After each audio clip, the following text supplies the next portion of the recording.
Köp qismliq ovozliq roman İmkansız Söygü. Birinci qism.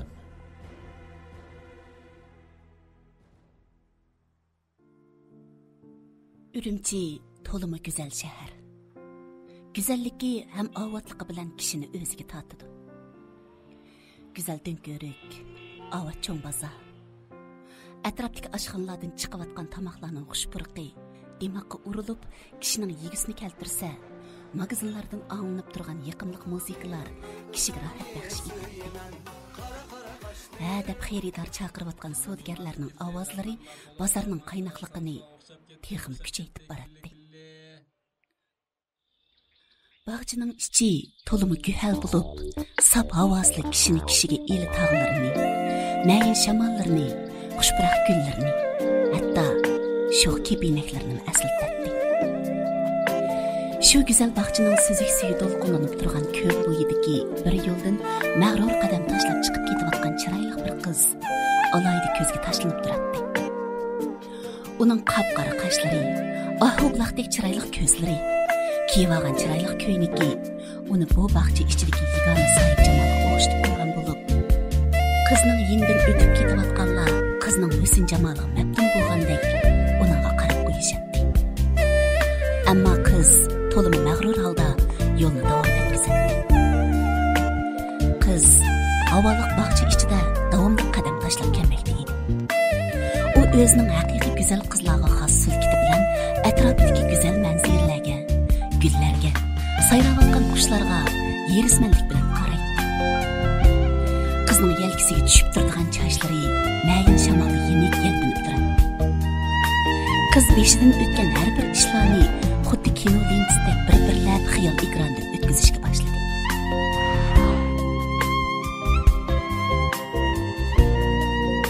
Men bo'lsam, yoshlik bahori toza qironiga yetgan bir g'amsiz qizman. Dadam burunni tuyab ketgachga, bechora opam inim ikkimizni ming mushaqqatga qatorga qo'shib cho'ng qildi. Ham bizni maktablarda o'qitdi. Gerçi men kichikimdan boshlab musiqa kasbida o'qib, mushu sohada natija yoritishni ko'nglimga tukib kelayotgan bo'lsam-mu, biroq oilamizning shart-sharoitiga asosan sestralik kasbida o'qib qolganim uchun shunchalik ko'nglim yerimadi. Biroq men yanada jafokash opamni, shu dada mehriga qanmay cho'ng bo'lgan bechora inimni o'ylamasam bo'lmaydi. Oqibat men oilamizning iqtisodiy ahvoliga asosan o'zim yaxshi ko'rgan musiqa kasbida o'qishdan voz kechib, o'qish xarajati to'yan bo'lgan sestralik kasbida o'qidim.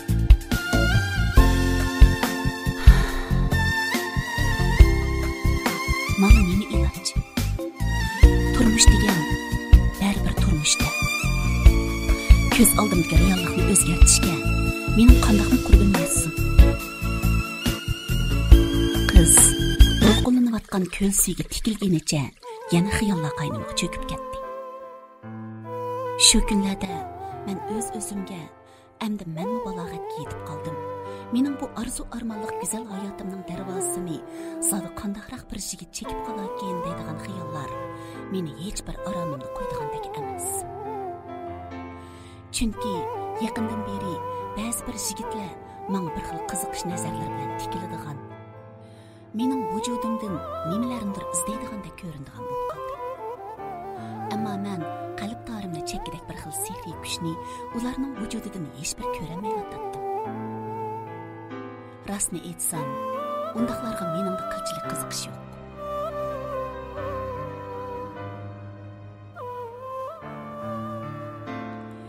Yaqimliq musiqa sadosi ichida Davanchang shamol kuchi elektr stansiyasining piyqirg'ishlari aylanib turadi. Qo'ng'irang tog'lar asta-asta yiraqdan yaqinlab kelyapti. Qizil cho'g'liqdek chiroyli kiyinib olgan qiz bu yerda sayli qilg'ash yanada o'zining xayolini davom etkazmoqda. Shundoq ko'ngil degan alohida bir narsa. Uningga hech qanday g'ayriy narsalarning qo'shilishi mumkin emas. Qiyni qarab boqmandim. Hayotimning bu gul bahori zodi qanday fasllarga hamroh bo'lib o'takinda. Ammo qalbimda shunday bir armonim borki, men taqdirdan o'zimga bir xil alohida baxtning nasib bo'lishini tilayman. Shunga hozirdan boshlab menga nasib bo'lgan shu baxtimning yetib kelishini to'rt ko'zim bilan kutishim kerak.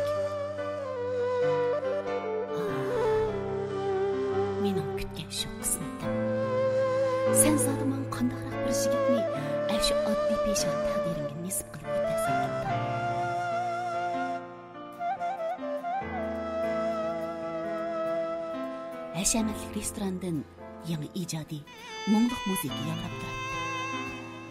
Chiroyli qizlar, qamlashgan yigitlar xushal-xuram holda tamoqlanmoqda. Ular bir tarafdan tamoq yegach, yana bir tarafdan musiqa supsi tarafdan kelayotgan yiqimliq musiqaga quloq solishadi. Bir ustalga bir-biridan chiroyli kiyingan qizlar to'plangan bo'lib, tamoq yegach, xushal parangga tushgan edi. Shu asnoda bir qiz yenidagi do'stining qulqiga pichirlab, ondan adab bilan mulozimga qo'l ishorasi qildi. Mulozim yeniga yetib kelgandan keyin uning qo'lidan qog'oz qalamni ilib, uningga bir necha quruq xat yozdi. Ondan mulozimga xatni musiqa supsiga olib berishni ishora qildi. Shu qizlarning qatorida o'ltirgan chiroyli qiz Zohida bugun kech alohida xushal bo'lib, u do'stlarining o'zi uchun ko'rsatayotgan iltifotlari oldida guldek echilib ketgan. Mulozim mehmonlar to'pi orasidan o'tib, boyqi qiz yezib bergan bog'oqchini musiqa supsidagi naqshchi yigitga olib berdi. Naqshchi yigit bog'oqchini o'qigandan keyin mehmonlarga qarab so'z qildi. Bugungi kechimizdan güzel Rana qizlari, Berna Otvila yigitlari, Kamini do'stumlar Abdusalamdan hammalarga yolqinlik salam. 13 ustaldagi shu güzel qizlarning talab bo'yicha ularning do'sti Zoidaning bugungi muborak tug'ilgan kuniga atab talab qilgan naqsiga asosan men Zoida qizga o'zimning güzel qiz nomli naqsini o'qimoqchi. Shuning bilan bir vaqtda Zoida ismli shu güzel qizning tug'ilgan kuni muborak bo'lsin. Uning har bir kundagi olam shodlik va xushal minutlarning mangu nisb bo'lsin tilayman. Restoranda yana bir qitim qizg'in chavaklar, siqirtishlar avjiga chiqdi. Naqshchi yigit yiqimliq naqsini boshladi.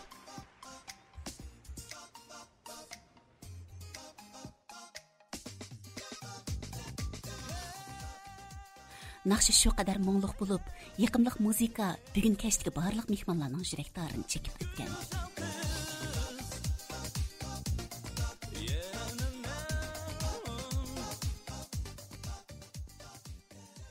Urumchi shahri to'limi go'zal. Rat-rat do'ri qoplardek egiz qavatli binolarda chaqnayotgan rangarang chiroqlar. Osmondagi yulduzlar shu qadar yorqin chaqnaydiki, u yoqdan bu yoqqa o'tishib turgan har xil mashinalar shaharning o'sniga o'sin qo'shib turadi. Restorandagi jo'shqin naqsha yili hamma anglanib turadi. Yoshlarning qizg'in chavaklari, sho'x isqirtishlari go'zal oqshomni texmi xushal kayfiyatga keltirgan edi.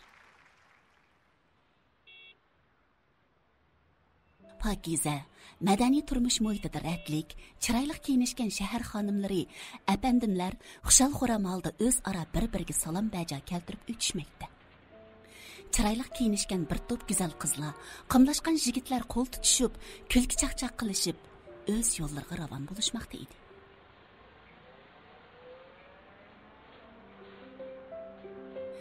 Shahar ko'chalarida qatnayotgan mashinalar to'pi go'yo jipqa tizilgan marjonlarga o'xshaydi.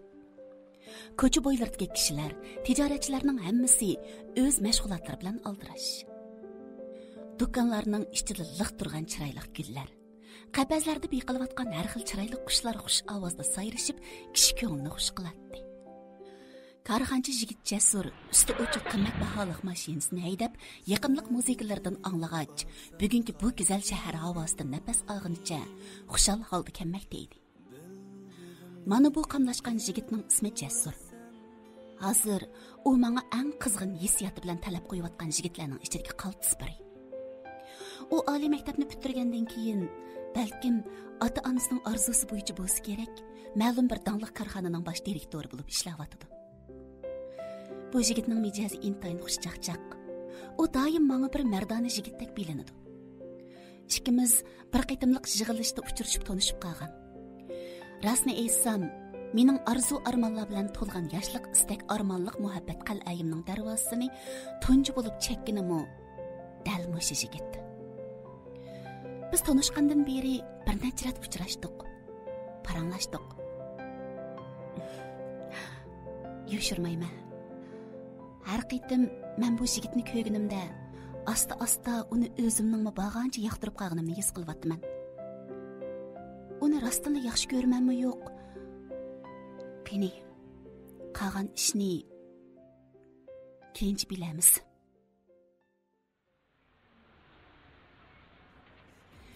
Mashina haydab kelayotgan Jasur oldidagi aynakdan tuyuqsiz galistugini maymoq bo'lib qolganini ko'rib, galistugini o'ngshab, orqadan yiqimliq bir muzikaga eg'izda isqirtqincha yo'lni davom etkizayotdi.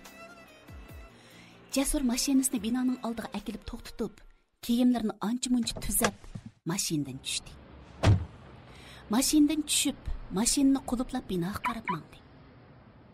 Binoning eshik oldiga berib bo'lib, tuyuqsiz hujjat somkasini mashinaning ichida unutib qolganini esiga ilib, darrov yana orqasiga qaytdi.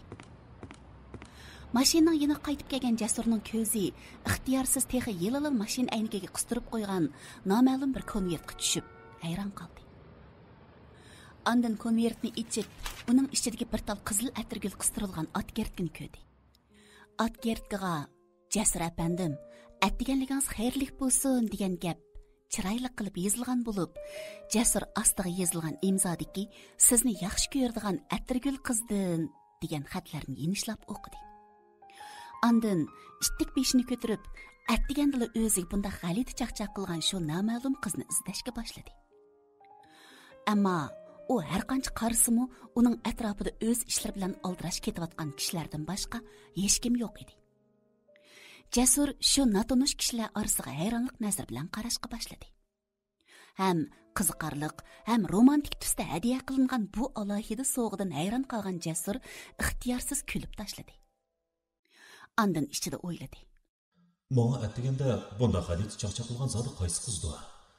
Atirgul qiz degan uning xos ismimidi yoki taqallusumidi?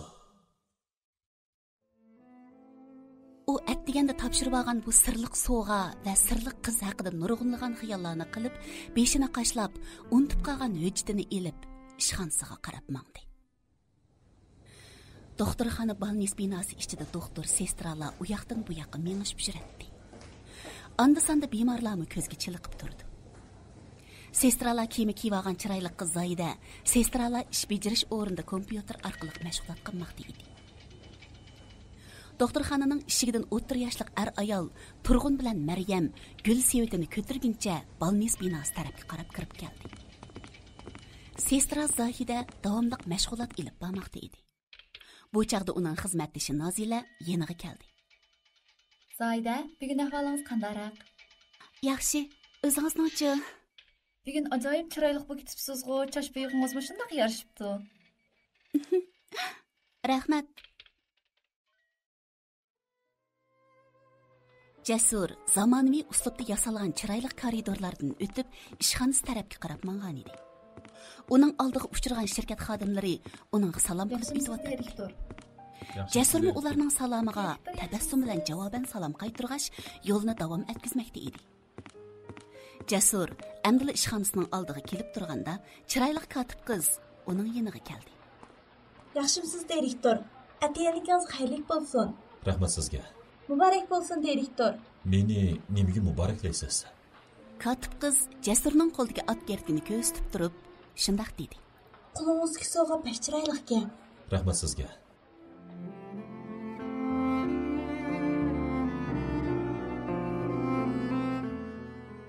Birinchi qism oxirlashdi.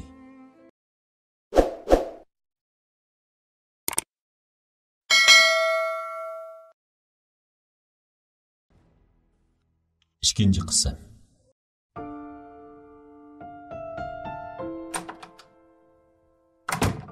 Jasur ishxonasiga kirib, tuyuqsiz uning ustida boya mashinasining aynigiga qistirib qo'yilgan atgertki bilan o'xshashli bir sovg'ning turganligini ko'rib, texama hayron qoldi.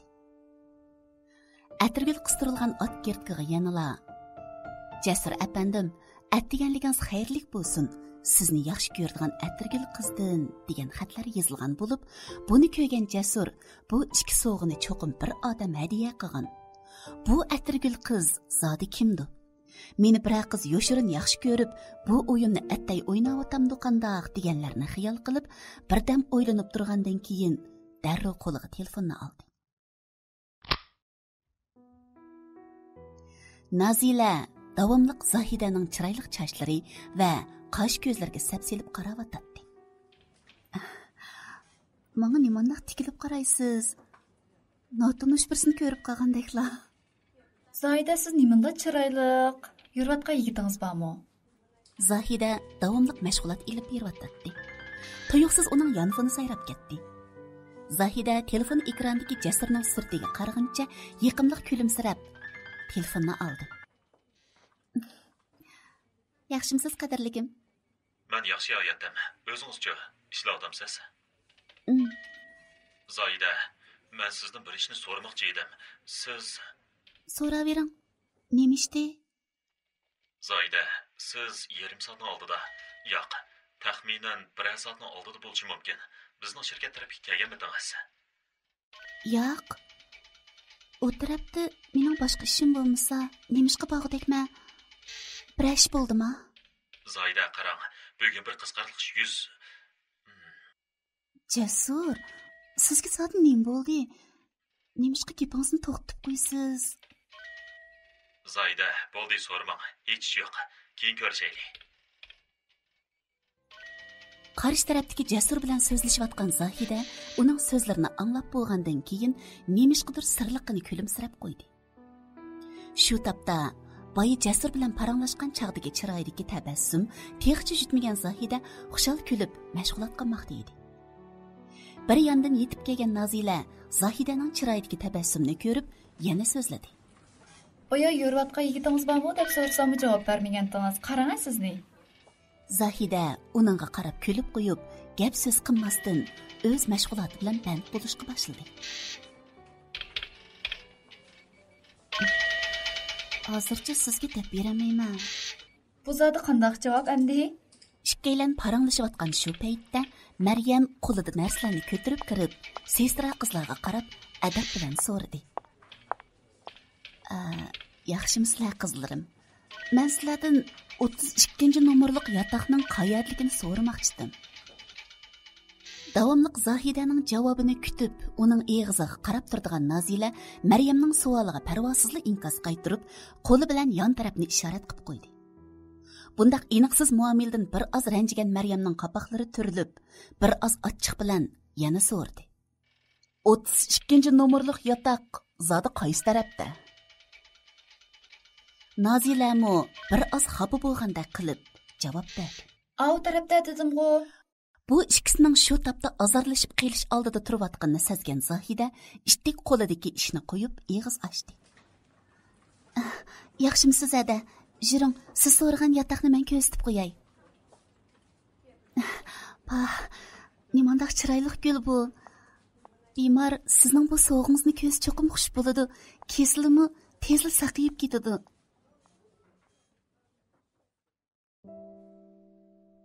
Jasur qo'lidagi materialni ko'rib o'ltiradi.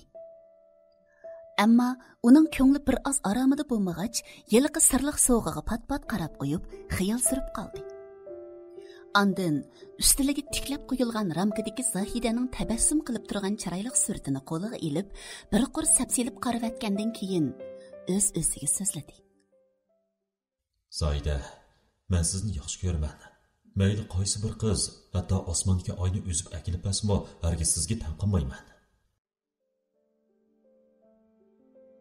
Zohidaning illiq muomalasidan suyungan Maryam bilan turg'un Zohidaning chiroyli yuzlariga, g'unchidek levan bo'ylarga qaragancha xush tabassum qildi.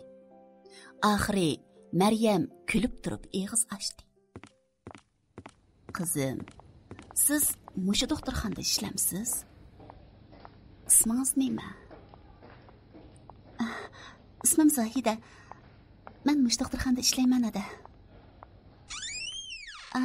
Sizlar yo'qlamoqchi bo'lgan bemor mana mush yotoqda. Zohida ikkilangan yotoqni ko'rsatib qo'ygandan keyin yana bir qitim illiqqina kulib qo'yib, orqasiga yenib ketib qoldi. Maryam Zohidaning orqasidan so'yinib turib qaraganicha ikki eg'iz maqtab qo'ydi. Nima degan o'ngloq, nima degan chiroyli qizvola bu?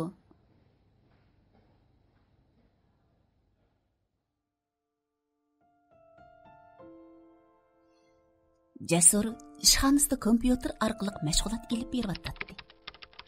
U bir mahal jiddiy ishlashdan keyin beshini orqasiga tashlagancha birdam xiyolga cho'kib qoldi. Ondan ustildagi Zohidaning suratiga qarab kulib qo'yib, yana davomli ishini qildi.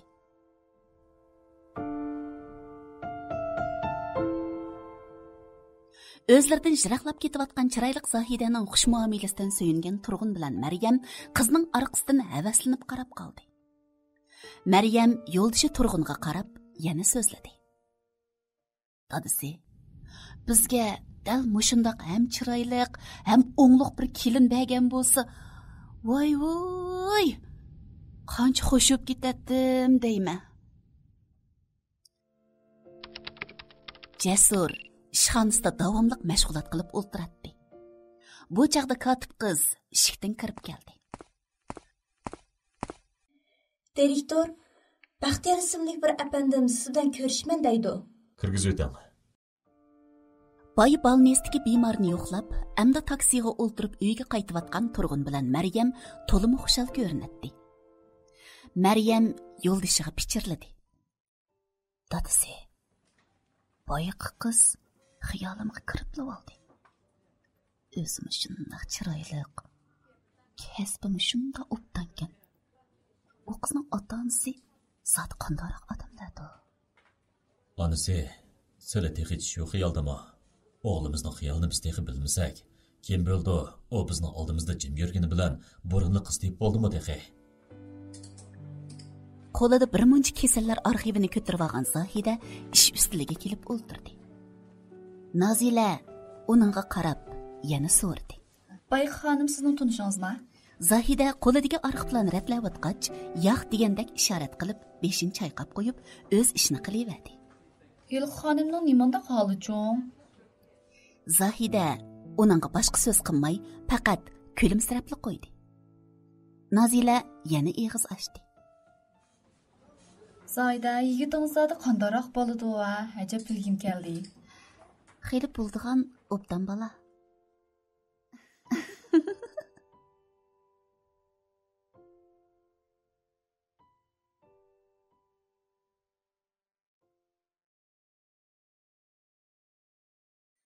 Jasur ishxonasida do'sti Baxtiyor bilan so'zlashib o'ltiradi. Kotib qiz ikkaylarga choy qo'yib berib chiqib ketdi. İşlerin qandaqroq? Ishlar yaxshi, ammo ba'zi bir ziddiyatlarmi yo'q emas. Bir hesapda ziddiyatlarning chiqib turg'animi yaxshi. Bu orqali biz yangi iqlim ham yangi yo'l topamiz emasmi? Uning ustiga qiyinchilik odamlarning irodasini tavlaydigan bir foydali omil. Bugun bir muhim ish bilan meni izlab kelgansan-a? Albatta muhim ish bor. Jasur savol nazarda do'stiga tikildi.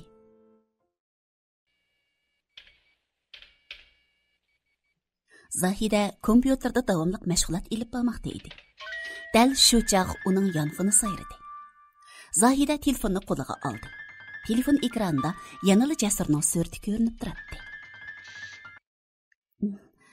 Yaxshimisiz Jasur? Men yaxshi. Siz qachon ishdan tushsiz Zahida? Yana 20 minutdan keyin ishdan tushishim mumkin. Bir ish bormidi? Men hozir shirkatda. Men qarang Zahida. Men Baxtiyor ismli bir yaqin do'stimning borlig'ini sizga aytgandim-ku. Shu do'stim meni izlab ketgan. U meni kechki tomoq taklif qiladi. Uni siz bilan yuz ko'rishib qo'yingsiz bo'lgan. Ishdan tushib keling-a, uchimiz birga tomoq yeylik. Opla. Men boramasmanmiki. Kechda boldiroq uyga qaytib opamga hamroh bo'laymikin deb o'ylagan. Uning ustiga bugun inama maktabdan uyga qaytib kelmoqchi. Men o'z qo'lim bilan ular tomoq etib bermoqchi bo'lgandim. Ondaqda ben Zahida, buguncha mening yuzimni qiling. Eng yaqin do'stim oldida bundaq desangiz qanday bo'ldi? Opangiz bilan iningizga tayyor tomoq yetkazmasak bo'ldi-ku. Uning ustiga bugun mening kayfiyatim bir oz. Nim bo'ldi? Bugun kayfiyatingiz yaxshi emasmi? Bir ish bo'lmagandi? Yo'q, hech yo'q. Jasur eg'izda shundoq dedi-yu, ko'nglida undaq o'ylamay o'tadi. Yo'q. Men oldirab bugun yuz bergan ishlarni noma'lum bir qiz tarafidan sirliq bir sovg'a topshirib olganimni uninga esam soldi bo'lmaydi. Zoidaning men to'g'riliq ko'ngliga shak keltirsam, hatto o'zimni kechirmayman. Shuni uninga aytmasligim kerak. Bo'lmasa u cho'qim azoblandi. Jasur, sizga soda nemish bo'ldi? Siz oncalar hasrat ketmang Zahida. Hozir do'stim ikimiz sizning javobingizni kutib turibmiz. Ishdan tushibla biz doim borgan oddiy asosiyatisiga bering. Biz sizni shu yerda saqlab turamiz. G'izo shaharchisining oldi to'limi avod bo'lib, chiroyli kiyinishgan yosh qiz yigitlar bir-birlab G'izo shaharchisining ichiga kirib ketib o'tdi.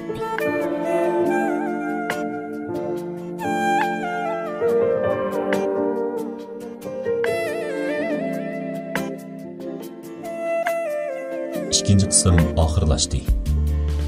Avtori Narim Soqurban.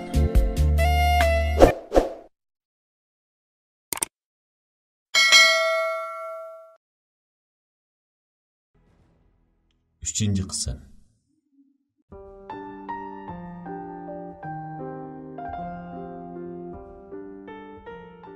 Uy ichi haqiqiy paylarga xos uslubda bezalgan bo'lib, uy ichidagi zamonaviy uskunlar bu oilaning hashamatini texmi oshirib turadi. Esli raqlardan kashlik kiyim kiyib olgan Maryam qo'lida tizginakni tutquncha televizor ko'rib o'tiradi. Yan uydan kashlik kiyimi bilan qo'lida gazini tutib chiqayotgan turg'un ayol Maryamga qarab so'zladi. Onasi, teqich televizor ko'ryapsizlar. Doktor sizlarni ko'proq harakat qilmasin degan tursa, bundoq ko'p o'tirolmay, uy ichida yenik harakatlarni bosma qilib beringlar. Qonga moy tushyapmiz yana. Dadisi, mening bugun ko'nglimning joyida emasligini bilib turib, sizlar bundoq deymsanglar bo'ldi. Amaliyotda ko'zim televizorda bo'lgani bilan xiyolim boshqa joyda mening. Shu topda o'zimni o'ylaydiganga nadim cho'lam tegsin. Onasi, buncha ko'p vahim yeb ketmanglar. Vaqti kelganda hamma ishlar yaxshi bo'lib ketadi. Ana o'g'limiz Jasur, qizimiz Shernaylar birovdan cho'ng bo'lyapmamdi.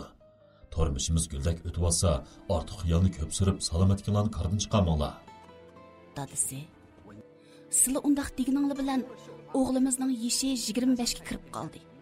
Men qachongacha kelin tamasida ishga talmirib o'tirman. Ha? Albatta sizlar bir dada bo'lgandikin, avu o'g'lingizga ching-ching ikki eg'iz gap qilib baqsanglar bo'ladi. Manga eg'izda amraqlik qilib, voy apa deb qo'ygani bilan, menga faqat sir bermaydi bu bola. Dada bo'lgan odam bu ishlarga boshqa tamay bahramon yurvatsanglar, men ansirmay kim ansirsin? Meningmi talabim yuqori emas. Faqat qandaqli qiz bo'lishdan qat'iy nazar, Jasur albatta bizga tonishtirib qo'ysa bo'ladi-ku. Meningmi ko'nglimda son bo'lib qolsa deyma. Shu topda bu Jasur nalarda yurvatdikin tang.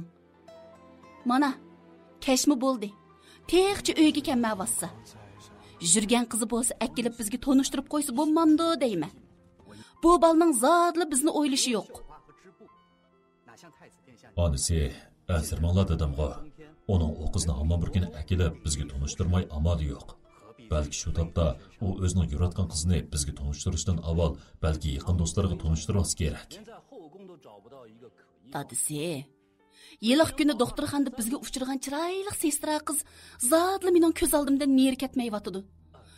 O'ylasam, u qizning bir jup buloqdek ko'zlari, oqsuning qizil postliq olmisdek suzuk yuzlari, mar issiq shu yiqishli xulqi ko'nglimga qo'ymi yiqib qoldi danglar. Bo'lmasa, men u doktorxonaga yana bir qitim berib, yiliq qizni izlab tepib, uni chandurmay bir chekib ko'rib baqsam, qanda bo'la? Ay, oldirab unda qilishga bo'lmaydi. O'g'limizning aqloshi joyida yigit bo'ldi. Navoda birisi bilan rasmiy putishib bo'lgan bo'lsa, biz bunda o'tirg'i chiqib olsak hargiz bo'lmaydi juma. Meningcha, sizlarmi unchalar ansirib ketmanglar. O mening egilkimni qo'lga olgandan beri shirkatni shundoq yaxshi boshqarib ketyapti. O'g'limizga ishonayli. O degan qobiliyatlik, qiz tanlashda u cho'qim xatolashmaydi. Maryam uy ichida u yoqdan bu yoqqa menib yuradi. U yo'ldishiga qarab yana dedi. Dadisi, bu Jasur kashlik tamoqimi kammidi? Sizlar uning bir telefon qilib beqinglar. Adamni ansirtib nada yuriydi-ki bu bola? Ma'qul, men uninga telefon qilay. Ammo onasi, sizlar nimishqa hadislar Jasur bilan qildigansizlar? Sizning Shernay ismli bir qizinglarning baliqini unutib qolmanglar juma. Qizinglar mushkashda uyga qaytmasmi, qaringlar bo'lmayotdi desa. Qizimiz meni allaqachon xabarlandirgan. U maktabdan qaytib, so'z saroylarni oralayma, o'zimning kam narsalarni setib olma deyotgan. U ayolshmayla qaytib keladi. U zodi qaysi so'z saroyga ketgandi? Turg'un o'g'li Jasur bilan so'zlashyapti. Jasur o'g'lim, sen hozir nada? Dada, men bir do'stim bilan tomoq yeyapman. Opam ishkanglar menda asirmanglar. Birdan kichik yetib borman. Bolam, mashinangni ostroq hayda Juma. Biz ansirab qoldik ekanmiz. Jasur Zohida bilan Baxtiyor uchaylan Harambog' g'izoliq shaharchisiga kirib keldi. Mulozim qiz ularga qarab illiq tabassum bilan salom qilib, ularni bo'sh o'rindan birsiga boshladi. Jasur Zohida bilan Baxtiyorga qarab so'radi. Qani, oldi bilan ishkanglar qanday choy ichsizlar? Oldi bilan bu aziz mehmon buyursin. Meningcha, yolpuz choy ichaylik. Bizga avval yolpuz choy keltiring. ishkanglarni rasmiy tanishtirib o'tay. Bu yoq mening eng yaqin do'stim ham kasbga hamkorlashuvchim. Ismi Baxtiyor. Bu yoq sen uzun beri ko'rishga tashna bo'lgan qiz, ismi Zoida. Bilaman, u degan sening hayotingga xato demaganmi? Albatta, xato demadim. Zoida raslan mening hayotim. Ishbatlik Zohidaning bu gaplarini anglab, yuzlari qizarib ketdi. Baxtiyor o'ttirdagi xijilchilikni yo'qotmoqchi bo'lgandek Zohidaga qarab dedi. Zoida, qani mevzuni qo'lingizga iling. Sizlar ikkalarining kelgusi baxtinglar uchun qadah so'qishtirayli. Jasur do'stim, men sening baxtingni tilayman. Ikkalarining mangu ijliliq o'tishinglarga, pok muhabbatinglarning uzun davomlashishiga chin ko'nglimdan tilakdoshlik bildiraman. Rahmat adash. Adash, aslida Zoidaning san'at maktabining musiqa kasbida o'quvchisi bo'lgandik. Ammo oila sharoitining gardanligi sababidan amalsiz istirahatda o'qib qolgan. Onun hozir musiqa kasbida o'tdak o'quvchisi bor. To'ydan keyin men uni doktorxonaga istirahatda qoldirib, san'at maktabining musiqa kasbida o'qitaymikin deb o'yladim. Yaxshi o'ylabsan adash. Bu Zoida uchun arziydi. Ammo bu qiz sendek boy bir ayolning begzasi bilan tanishib xato qilmoqda. Shunday yaxshi o'ylabsan. Bu cho'nglarni cho'pchim bo'lib qolganimi asrab yurgan. Qarmamsa, dadam nadikim surishtirib yana telefon qildi. Sen undoq deganing bilan biz har qancha cho'ng bo'lib kelsakmi, ota-onamiz oldida yanada ansirtib yuradigan kichik bola degan adash. Jasur, sen texnicha muhim bir ishni unutib qo'yapsan qanday? Qaysi ishni deysan? O'tganda sen menga muvaffaq payt sayohatga chiqayli degandan unutib qoldingmi? To'g'ri. Men shunday degan. Lekin bo'ldi. Lekin deydigan gap yo'q. Sayohatga chiqamiz dedik-ku, cho'qim chiqmay qo'ymaymiz. Ma'qul. Ammo chiqsaqmi Zoidaning aramoqqa vaqtida to'g'rilib chiqaydi. Zoidami biz bilan birga chiqsin. Texmi yaxshi bo'lganidek, menmi qiz do'stimni ila olay. Ikki juft bo'lib chiqaydi. Nima? Sizlar chet elga sayohatga chiqmaydigansizlar? Voy qo'ying-a shu chet elni. Barcha go'zallik o'z vatanimiz tursa, chet elda bizga nima qo'yibdi? Bag'rashqa bor emas, bag'rashqa. Mening xiyladan beri bag'rash beliq yeb kelish xiyolim bor edi. U atrofda go'zal ko'llardamsiz, ko'llarda o'sib o'ynaydigan kiyimlar, chiroyli shahar manzarasidamsiz, nashputlik bog'lardamsiz, hammasi tepiladi. Araz, Toyir Zuhra hikoyasini anglagan bo'lmaydi-a Zoida? Toyir Zuhra qavrisi ko'rinning boshagin teg'ida bor. Mana mushu joydan biz sayohat qiladigan hamma narsa tepiladi. Bo'pti. Men bu dam olmay ishlagan nechalar bo'lgan, mush bir satda men hech bo'lmaganda sirtlarga chiqib havo almashtirib kelaman.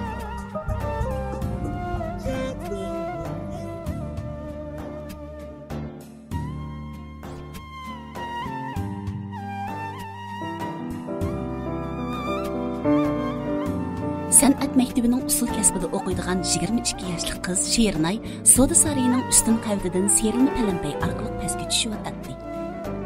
Avat ham zamonaviy uslubda bezalgan Soda Sarayining ichida kishilar ko'p bo'lib, Soda Sarayi ichidan yiqimliq musiqa anglab turibdi. Chaqnab turgan naqshlik asma chiroqlar, har xil zinnat buyumlari, dangliq markalik san'at buyumlari Soda Sarayini texmi hashamatlik ko'z qildirdi.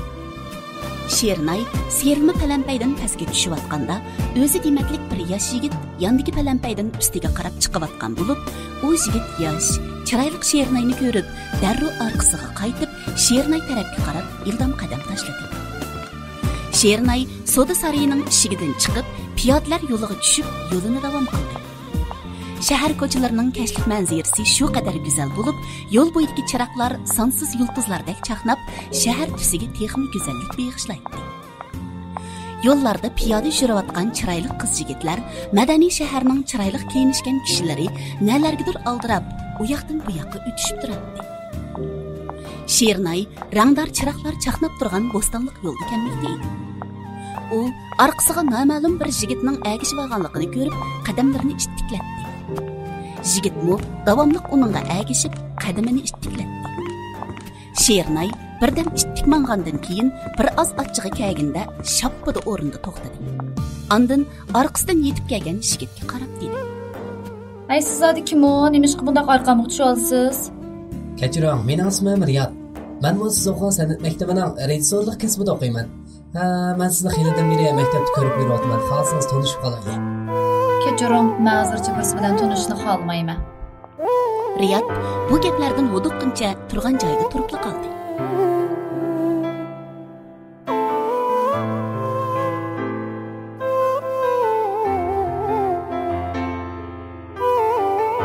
Bugun havo to'limi yaxshi edi. Illiq quyosh nuri kishiga onaning qo'ynini aslatsa, mayin shamollar sop havoliq bahorni eslatadi. Mashina ichida ketayotgan Jasur bilan Zohida bugun to'limi xushal ko'rinadi.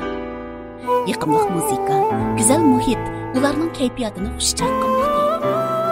Bugun Zohida rohat, ammo chiroyli ko'ylak kiyib olgan bo'lib, gullar orasidagi chiroyli kiyinakdek shunchalik yiqimliq ko'rinadi. Yarışımlıq kiyingan Jasurmu bugun alohida xushal ham tetik edi. Jasur bilan Zohidani ilib tez sur'atda ketayotgan mashina yiqimliq muzikaga mos holda go'zal Urumchi ko'chalarida larsan chapmoqda edi. Tuyuqsiz Jasurning telefoni so'rab ketdi. Jasur ishtik telefonni oldi. Baxtiyor adash, sizlar ne keldinglar? Zohida ikkimiz hozir yo'lda ketyapmiz. Sizlar kechikib qolmanglarmi? Aeroplan qo'zg'alganiga yana bir soat qoldi. Jasur, meni kechir adash. Ahvolda to'yqisi o'zgarish bo'lib qoldi. Bayli telefon qabul qildim. Ati tushdan keyin Guangzhouga berib bo'lmasam sodi bo'lmaydigan bir jiddiy ish chiqib qoldi. Hozir men aeroplan biletini Guangzhouning atigi biletiga almashtiryapman. O'qidim, Zohida ikkalab berib yaxshi o'ynab kelinglar. Biz keyinchi to'liq bo'larmiz adash.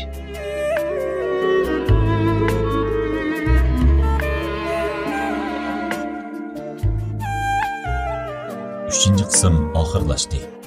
Avtori Marim Soqurban.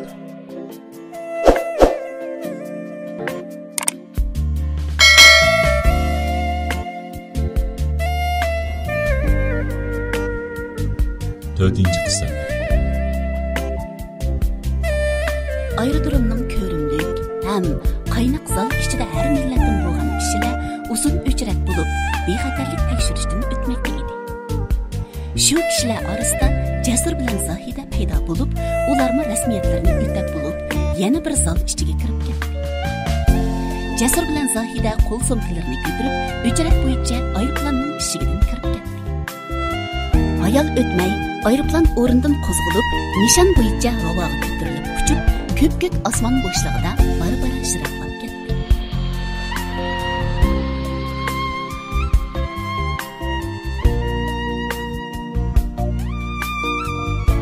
Jasurning opsi Maryam ma'lum bir padazxonada chochlarini yasatmoqda edi. Atrofdan yiqimli muzika anglanib turadi. Ada, siz yoshga cho'yib qolgan bo'lsangiz, shunday yaxshi turibsiz. O'tdan kutinibsiz. Ahvoldan qaraganda oilalarning a'tiborli xonimi o'xshaysiz-a? Voy, nadikini, yeshimmi cho'ngib qoldi. O'g'limmi-chu 25 ga kirdi. Shundaqmi? Bo'lmasa, yoshli ko'ringansiz mana. Hech bir 25 yosh o'g'li bordek ko'rinmaydigansiz. Jinoyat shirkatining direktori mening o'g'lim. Ha, mundaqda. Jasur aslida sizning o'g'lingizganda, u haqiqatan qobiliyatli bir korxonchi. Uni butun Shinjongga tunuydigan tursa, siz haqiqatan tanlaydigansiz-da. Maryam boshqa gap qilmay, mamnuniyat bilan siz kulimsirguncha aynakka qarab qo'ydi.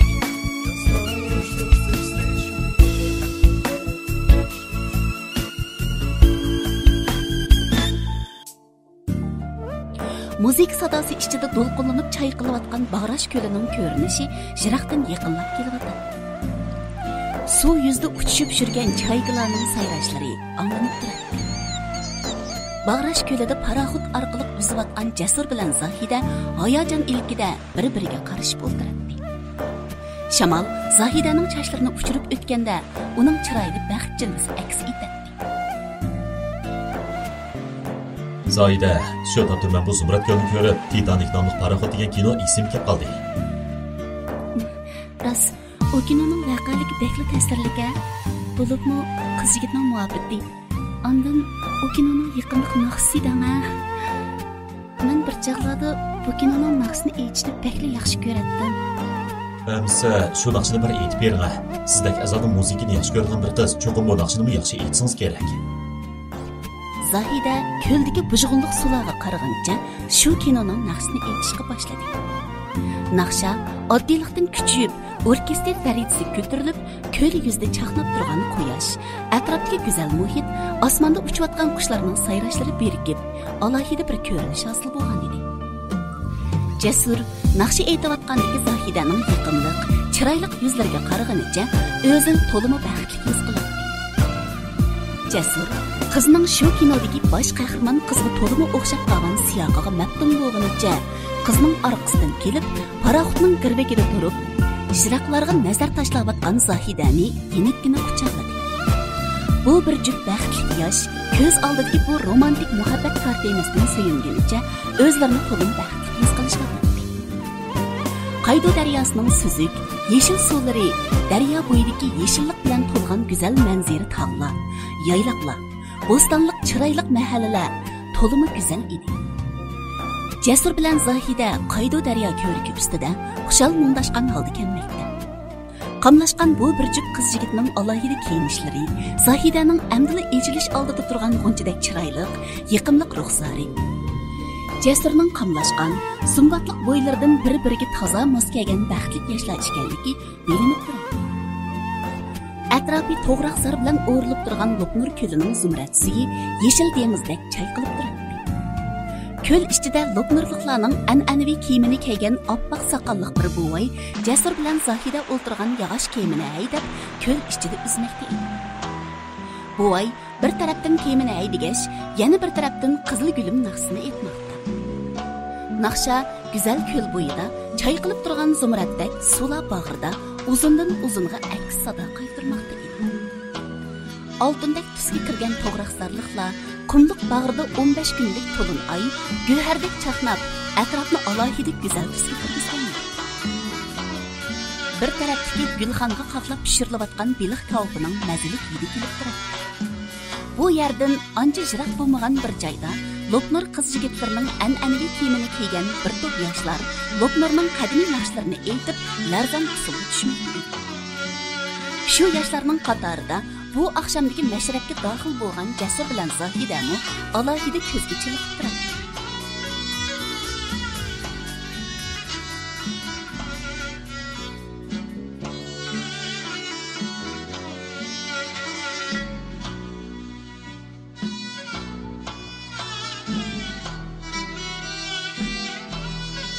Shaharning kunduzdek yo'rib turgan Pakiza, ozoda ko'chalari, shahar markaziga o'rinlashgan ma'lum bir mehmon saroyi tashqi ko'rinishning hayratligi, alohidligi bilan kishining diqqatini tortadi. Mehmon saroy eshigidan safar sumkalarini ko'targan Jasur bilan Zahida kirib keldi. Ular mulozimatchilarning tizimlash o'rniga kelib, yonlaridan kimligini elib, mulozimatchiga sunib, yotoq oshqizmoqchi ekanligini aytdi. Mulozim qiz ularga xush tabassum qilib turib dedi: "Yaxshimizlar, sizlarga qanday yotoq kerak?" Biz ikkimizga ayrim yotoq kerak. Sizlar ikkinglar aralaymizmi? Tot yaqinda to'y qilamiz, ammo hozircha birga turolmaymiz. Efendim, meni kechiring. Ortiq so'zlar aytdim. Hech qisi yo'q. Rahmat sizga. Yotoqning kang ramlaridan shaharning obat manzarasi ko'rinib turadi. Ko'chalarda ketayotgan mashinalarning, ko'cha bo'ylaridagi chiroqlarning yulduzdek chaqnashlari bu shaharning kashlik havosiga alohida tus qo'shgandek qiladi. Ramning yendagi bir jup o'rindiqqa o'ltirishguncha kang ramdan shahar manzarasini tomosha qilayotgan Jasur bilan Zahida to'limi xushal ko'rinadi. Mantiqi janoblaridan bakil nimrod Alloh deb o'ylaydim. O'yladim o'zgarish bakchonkan. Kichikgina bir nomning taraqqiyotini birinchilik cho'q shaharlardan qilishmoqdek darajada taraqqiy qilib ketibdi. Buni men bu yerdagi kishilarning quyuq nurli o'rib otdini, shu narsalarni bak yaxshi ko'rib qoldim Jasur. Ondaqda bu qitimliq sayohatdan rozi bo'libsiz-da. Albatta, buni so'rash kerakmi? Yana kelib sizning hamrohligingizda sayohat albatta ko'ngilga bo'ldi-da. Ha, shu topda har bir so'zingizdan muhabbatning shiri turib kelyapti. Jasur, siz she'r yozib boqqanmi? Yozishni orzu qilibman, ammo men she'rning butunga yozishni yaxshi ko'raman.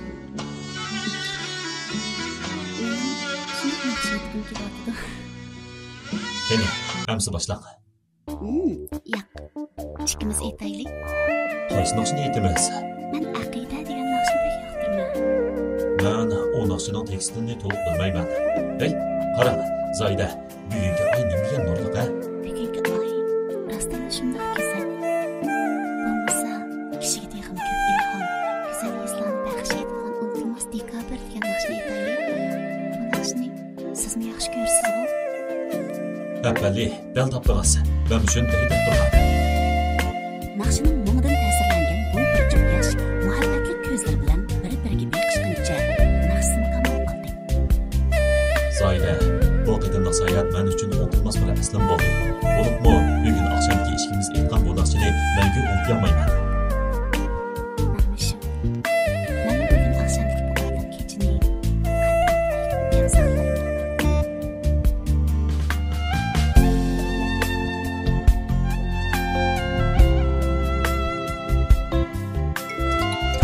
Jasurning yon telefoni sayab.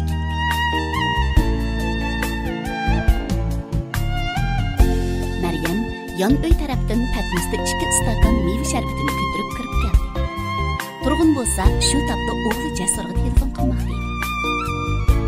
Dadasi, sharbat iching. Kalsiti bilan aralashtirib, o'zim tayyorladim. Ammo Turg'un ayoliga qarab, jim turing degan ishorat qildi. Qarshi tarafdan Jasurning ovozi anglandi. Dada, qanday bolangiz? Men yaxshi bo'laman. O'zingcha. Ha, qanday? Sayohating yaxshi bo'ladimi? Sayohat ko'nglimga to'ldi dada. Opam ishkalani ahvoli yaxshidir.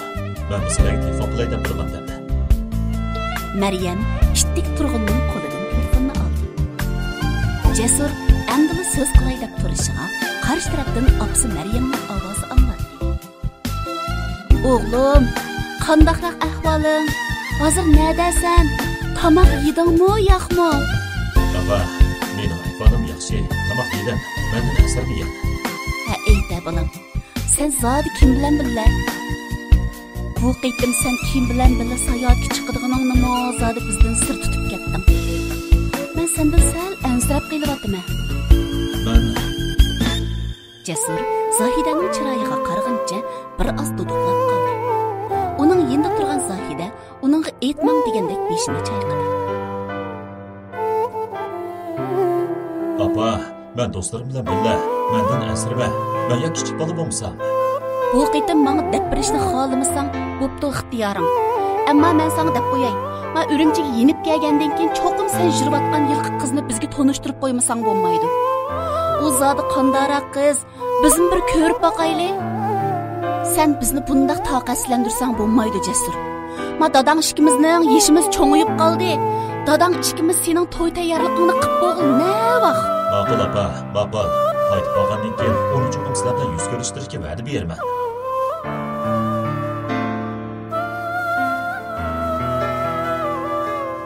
Zoida, meni sizning yoningizdan bir chiqib ketgim yo'q edi. Biroq qarasam, ismim charchab qoldingiz. Burroqda mening Atatiyan ko'rishaylik. Amsa yaxshi tush ko'raman. Jasur shundoq degach, ustalning yenidan o'tayotganda Zohidaning qo'l so'mkasining bir chetidan chiqib turgan atirgul qistirilgan ot kertkini ko'rib qoldi-da, ixtiyorsiz yuraklari so'qib ketdi. Va chaqqonlik bilan yilqi ot kertkini qo'liga elib, bundan bir oy burun attiganda birisining o'zi qilgan sirliq chaqchiqi esiga kelib, amdi hammani tushungandek bo'ldi. Ondan jiddiy holda ot kertkini Zohidaga ko'rsatib turib dedi. Ha, atirgul qiz, siringiz bugun pash bo'ldimi endi? Jasur, meni kechiring. Uçaqda mən Uçaqda zade neymiş boğandı? O şeytançaq, bu çaqçaqdan sizin qılğınızını biləddəm. Şu çağda siz meni sınımoqchi boğan şundaqmı? Rost, uçaqni mən qılğan, lekin meni kechiring Jasur. Bo'pti, siz menga chaqchig'ingizni qilib bering. Ammo men har qachon sizning sinoqlaringizni o'tishga tayyorman. Amsa men chiqib ketdim. Yaxshi aramiling. Ma'qul. Sizmi yaxshi tush ko'ring.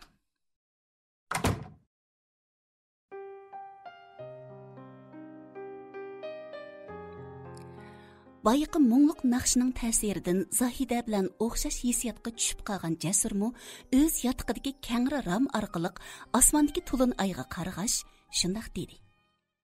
Zahida, men sizni umrvoyi baxtli qilaman.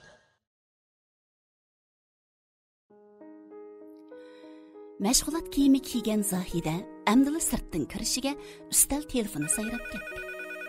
Zahida telefonni oldida adab bilan so'zladi. Yaxshimsiz, Balnis rayoni sestralar ish bajarish o'rni. Bu men Zahida, nemishqa yonfoningizni aytib oldingiz. Kechiring Jasur. Yonfonimning to'ki tugab itilib qolganligini o'zimmi uqmay qopdim-a. Boyatindan beri sizga necha qitim telefon qilib olamadim. Qandayroq ardoqlaringiz chiqib qopdimi? Ko'ngillik sayohatning muvofiqi bo'lamdikan? O'zimni qushdek shundoq yenik his qilyapman. Sizga rahmat-da. Rahmat deguvchilikka yo'q ishlar bu. To'ydan keyin yana bir qitim sayohatga chiqaylik-a. Zahida, dadam opamlar at tushdan keyin yurayotgan qizini cho'qim uyga akilib, biz bilan yuz ko'rishtirmasang bo'lmaydi deb turib oldi. At tushdan keyin vaqtingiz yetami?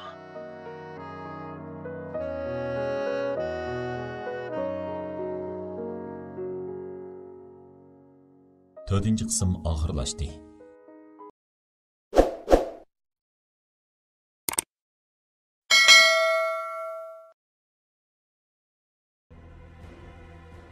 Beşinci qism.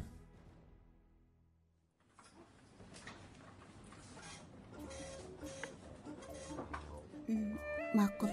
Men amal bor vaqt chiqiray. Atda nat ko'rishimiz? Zahida shundoq deyotganda bir sestra uning yeniga kelib, mudirning o'zini chaqirayotganligini aytdi. Jasur, hozir mening ishim chiqib qoldi. Men sizga birdan turib telefon qilaymi? Ma'qul.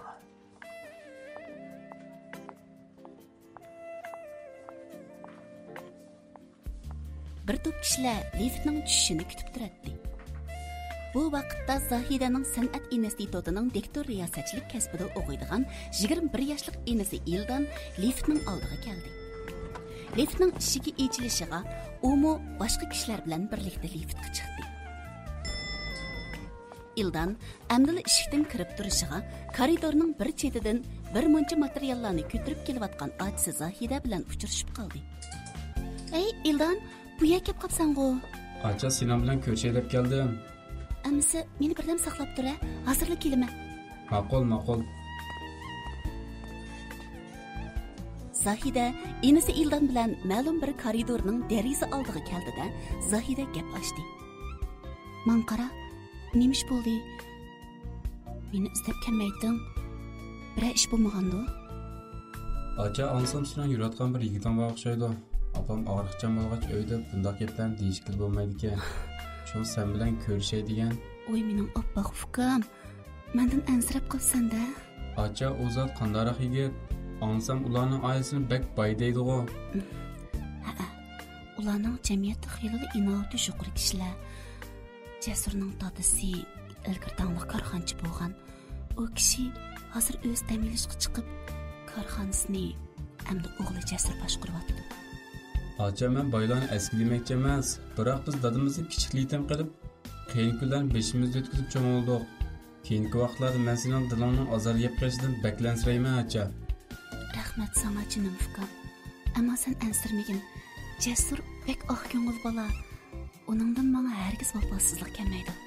Sen xotirjam bo'l-a." "Acha, men sening birdan bir qarindishing. Sening diling azor yesa men chidab tura olmayman. Ish qilib bek yaxshi o'ylashingni umid qilaman." Faqat mush ish uchun meni izlab kelganmiding? Men sendan bek faxrlanmoqchiman, ukam.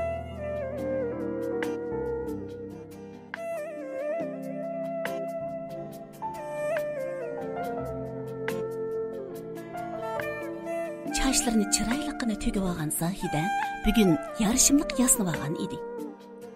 Onun haqiqiy güzellik bilan nurlanıp turgan siyaqi onu bu alamdagi bir yegona gülge o'xshatib turadi. Zahide qo'lida bir dasta gulni tutib, yo'l bo'yida Jasurni kutib turadi. Yo'ldan o'tib ketayotgan qiz yigitlar Zahidaning chiroyli husnidan zo'qlangandek uningga havaslanib qarab kutib ketayotdi. Jiroqdan Jasurning mashinasi kelishi bilan Zahida yenik tindi. Mashina Zahidaning yeniga kelib to'xtadi. Zahida mashinaga chiqqandan keyin ular shunib ketdi.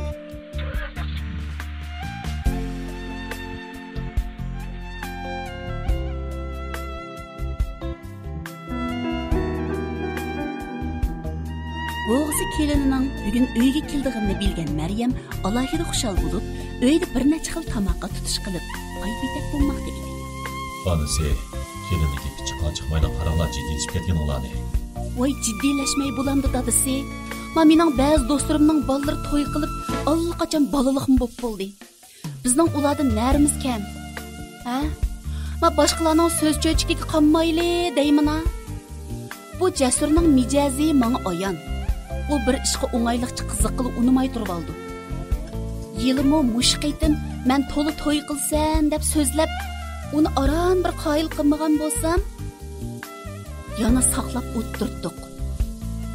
Olmadis, va'dasidan yenivammisin deyman bu balni. Ay, undaq bo'lmaydi. O'tgan qidim istaqan loyiqlarga o'zinglar unmagan bilan, endi bu qidim o qizni o'z tapda emas bu. Həmimcə, bu qidimlik sayaqimi odan muş qız bilan birga chiqdi bu deyman. Rastlı shundaqmidi va? Osh qizning qandaqligini bir ko'rsamdin. Keldi. Ana Jasurning mashinasining signali. Bir dasta gul ko'targan Zahida mashinadan tushdi. U ko'z oldidagi dachining hashamatini ko'rib, bir oz qo'rinagandek bo'ldi. Jasur uning yeniga keldi. Odoq bana. Dadam apamlar hazır sizni tötkezi bilan kutyapti. Ramdin Jasurning mashinasidan tushayotgan g'uncha bo'yliq chiroyli qizni ko'rgan Turg'un bilan Maryam hayron bo'g'indan eg'izni ichib qoldi. Maryam bakrak hayajonlanib ketgan edi. Voy rostgan dadisi. Ma o'g'limizning haqiqatan ko'zi bor ekan deyman. Qaranglar, uning boshlab kelgani haqiqatan bir sohibjamolkan emasmi? Jasur eshikdan Zahidani boshlab aktirdi. Bo'g'zi kelinni to'rt ko'z bilan kutayotgan Turg'un bilan Maryam ularni eshik oldiga chiqib kutib oldi. Kutilmaganda Maryam ko'z oldida bir necha oy burun balnesning koridorida o'zlari uchratgan yiliqi chiroyli qizni ko'rib, hayron bo'g'indan eg'izni ichib qoldi. Turg'unmi vuduqib tamtirab ketgan edi. Zahida qo'lidagi gulni xush tabassum bilan egilib turib Maryamga sunib etib, beshini ko'targanda bu tonish chiroyni ko'rib, umi hayronlikdan danq etib qoldi. Bu uchaylandagi g'alati chiroy ifodasini ko'rgan Jasurmi ularga qarag'incha nima deyishni bilmay qolgan edi.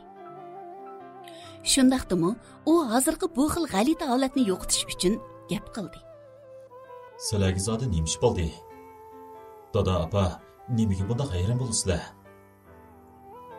Maryam birdam esini yo'qotgandek qarab turib ketib, orqadan pixildab kulgunicha Turg'unga qarab gap boshladi. Ey dadisi, esinglarda bormi ya? Yiliq chog'da men sizga nima degandim? Mana taqdir bizni birovga uchrashtirib ekan emasmi? Ras. Biz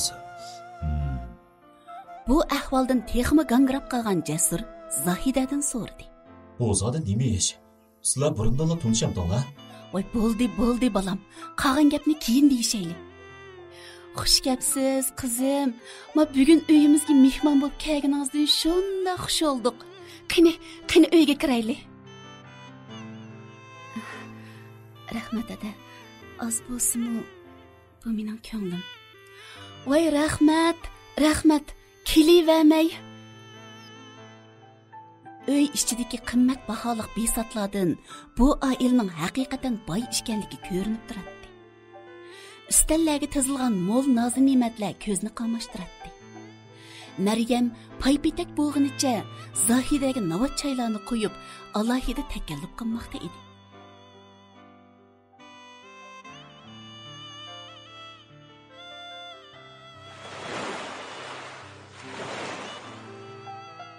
Zumratda ko'l suyi choy qilib turadi. Ko'l bo'yida kishilar xushal-xo'ram sayli qilishib yuradi. Bu chaqda Zohida bilan Jasurmu shu go'zal ko'l bo'yida paranglashib yuradi. Shunda qilib, siz dadam opamlar bilan burunli tunishib bo'lganda, bu taqdirning bir qisqarliq o'rinlashtirishi bo'pti.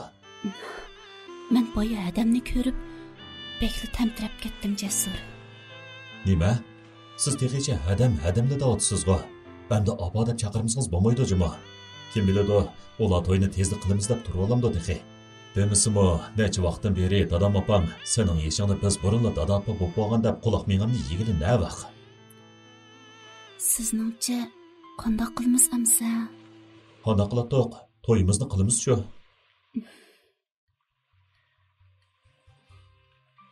Zohida xush tabassum bilan Jasurga kulib qaradi.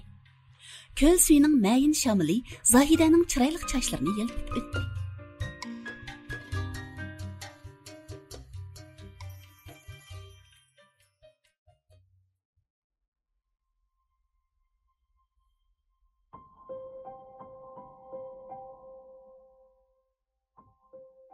Chiroqlar chaqnab turgan go'zal shahar kechisi.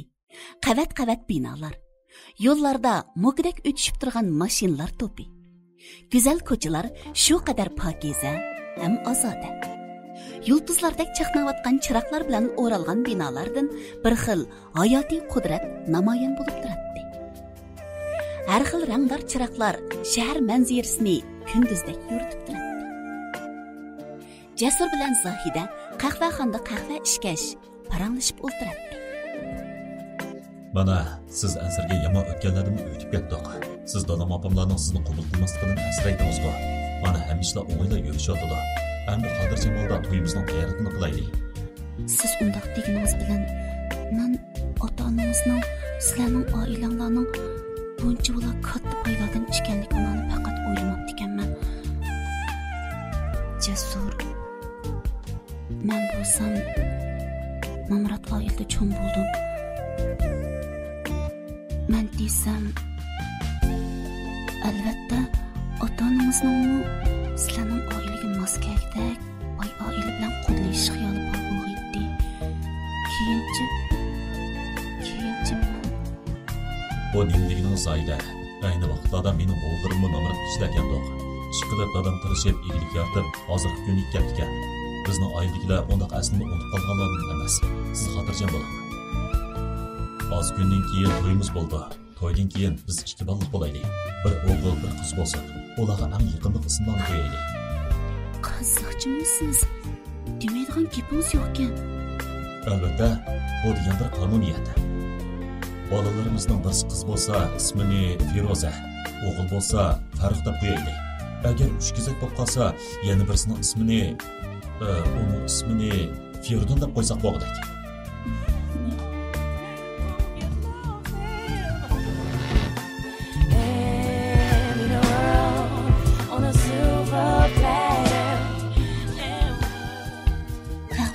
Ancha jiroq bo'lmagan bir oshpazning oldidagi daraxtga bir dona qapas esilgan bo'lib, qapasga solingan uning ichidagi chiroyliqqan ko'ndirilgan ashyoto'ga qushi hadab qapasga cho'rdab turgan bir to'p kishilarga so'zlayotdi. Uning degan so'zlari bir necha rat takrorlanib, atrofdagilarga mahorat ko'rsatdi. Kishilar Shatotining qiziqchiligidan mamnun bo'lib, hadab kulishmoqda edi. Jasur bilan Zohida qahvaxonadan chiqib keldida, mashinasi tarafga qarab mandi. Ondan tuyuqsiz qapasdagi Shatotining sayravotganligini anglab, shu yoqqa qarab mandi. Jasur Zohidaga qaradi. Yuring, Shatotining ortini ko'rib kelaylik.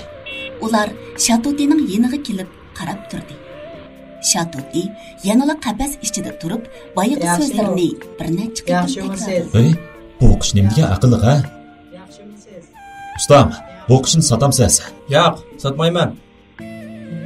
Ular to'limi afsuslanib, Shatotiga qiymagan holda yo'liga ravon bo'lishdi. Chiroqlar bilan to'lgan shu ko'chada Jasur bilan Zohida mashina ichida ketayotmoqda. Mashinani yanala Jasur haydagan bo'lib, tuyuqsiz nemishqidir Zohidani qattiq kulki qistab, qiz to'xtamay qaqoqlab kulib ketdi.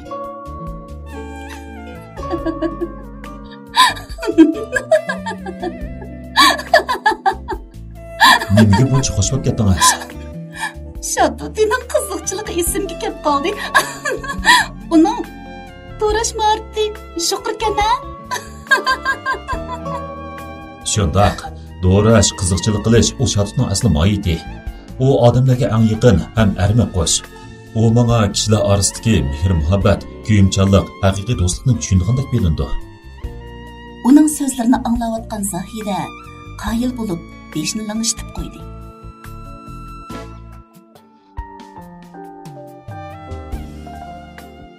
Jasur chiroyli bezalgan koridorlardan o'tib ishxonasiga kirib keldi ham kostyumini silib, kiyim asqishga elib qo'ydi.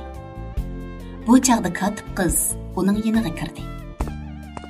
Direktor, çay içemsiz qahvami? Qahva chay, ozroq shakar qo'shib o'ting. Aras, Orzu shirkati bilan tuzilgan to'xtamning ishi qanday bo'ldi? Direktor, men to'xtamlaydan allaqachon tutib bo'ldim. Biroq Qiyin so'zlang. Yana bir chataq bormi? Arzu şirketi bizning loyimizni rad qilyotdi. Menimcha boshqa bir shirkat bizning sodimizni tortib olgandek turdi. Hech qisi yo'q.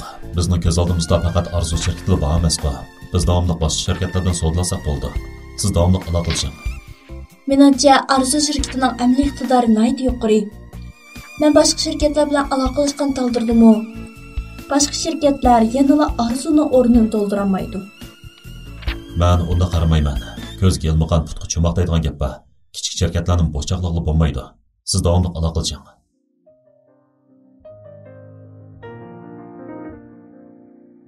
Ko'chalarda mashinalar o'tishib turadi. Sanjaq-sanjaq qavatlik binolar, chiroqlar chaqnab turgan yo'lda katib qiz kimnidir kutib turadi. U birdam saqlab beqib, yonfonini chiqarib, telefon qildi.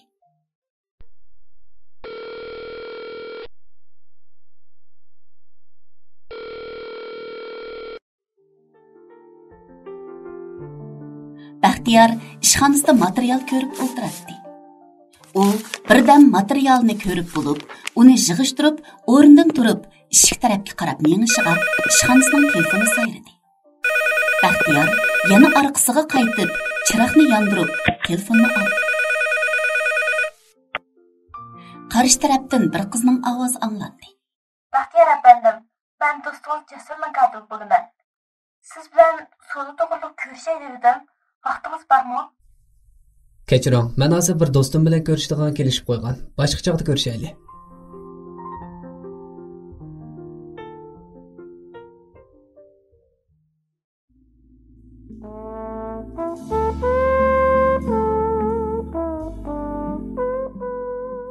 Qahvaxondan mungluq musiqa yangrab turadi. Jasur bilan Baxtiyor bir tarafdan qahva ichib, yana bir tarafdan soda to'g'riliq paranglashib o'tiradi. Baxtiyor, men sana desam, Arzu shirkati bizning loyihalarimizni rad qilibdi. Men ularning uzun yillik hamkorligimizning yuzini deb bo'lsa-mu, bizning bu qadimlik loyihalarimizni buncha tez rad qilmaydi deb faraz qilgandim. Afsus, ishlar o'ylamag'an yerdan chiqadi. Bu mo bo'pti adash. Aras Baysining katibing mo telefon qilibdi ekan. Balkim sana hamkorlik haqida telefon qilgan bo'lishi mumkin. Rasmiy gap kelsam adash. Agar senni qabul ko'rsang, bu qitimga loyihani menga topshir. Biz ikkimiz hamkorlashaylik. Seni ochqandaq. Qani, qahvani qo'limga ol. Hamkorligimizni utuqli bo'lishi uchun ichaylik. Yo'q, hamkorligimiz uchun emas, do'stligimiz uchun. Ondan yana sening patlarda bo'ladigan to'yingning sharfi uchun